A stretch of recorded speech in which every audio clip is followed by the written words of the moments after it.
Hello, students. Hope you are in good health and taking good care of yourself. I welcome you again in the new world of virtual learning. Hope you have gone through the previously shared work. So, in the previous video, we have done the detailed explanation of the poem A Photograph by Shirley Towson. So, today I'll tell you in detail about the poetic devices used in the poem. So, what are poetic devices actually? Poetic devices or literary devices.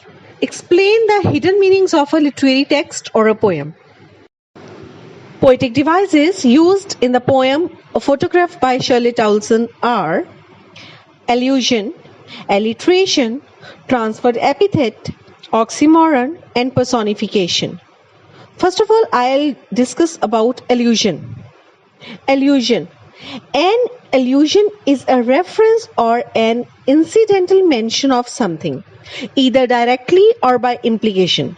Example of allusion in this poem is cardboard, which actually refers to the photograph. The second one is alliteration. Alliteration is repetition of a consonant sound at the beginning of two or more consecutive words. The instances of alliteration in the poem are as follows: terribly transient, stood still, through there, silences. Students, here I want to clear one thing, that in stanza 3, there is a line some 20-30 years later.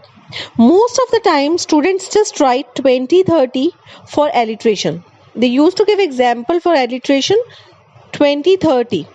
So I want to tell you that in 20-30, the sounds are different. One is t, that is t, and the other is th, that is th. So it is not an example of alliteration. Next is transferred epithet.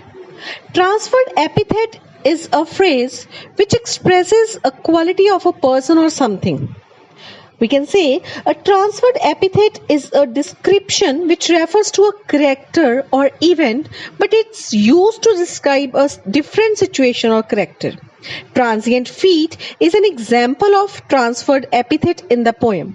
It refers to human feet, but it is used to describe the lack of permanence of human life. I want to tell you one more thing, that transient feet is also an example of alliteration. So transient feet is an example of alliteration as well as of epithet. The next one is oxymoron. Oxymoron is a term which contradicts itself, as there are two opposite ideas which are joined to create an effect. Labored ease in the poem is an example of oxymoron. So labored meaning with great difficulty and ease means comfortably. Both words have different meanings, totally different meanings, but here they are clubbed together. Last is personification. The example is it's silences, the very last line of the poem. The situation has been given the human quality of silence. So for a quick understanding of the poem, I am going to summarize it. The poem A Photograph by Shirley Towson is a tribute to poet's mother. She is looking at an old photograph of her mother, which has a frame of cardboard. The picture has 3 girls in which the middle one is the oldest and tallest. It is her mother, it is poet's mother, when she was 12 years old. So beside her, on both sides are her 2 cousins, Betty and Dolly, who are holding her hands and are younger than her. They went for paddling on a beach holiday. Her uncle took the photograph then. The poet couldn't help but notice her mother's sweet face. The sea touched her terribly transient feet, which depicted that she changed over the years and the sea remained the same. After 20-30 years, her mother would laugh at the photograph. She would make the poet look at the photograph and tell her how their parents would dress them up for the beach holiday. The beach holiday was her mother's favorite past memories, while her love was the poet's favorite memory. Both of them lost everything which they cherished a lot yet cannot live that moment again. Those sweet moments were memories now.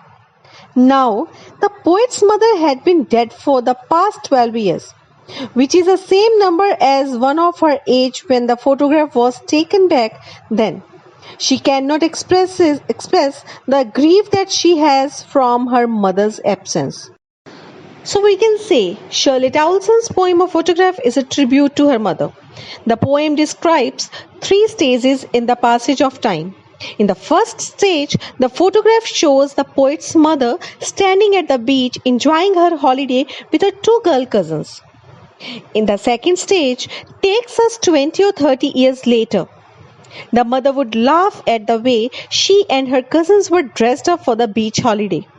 In the third stage, the poet remembers the dead mother with a heavy heart. The photograph revives a nostalgic feeling in the poet.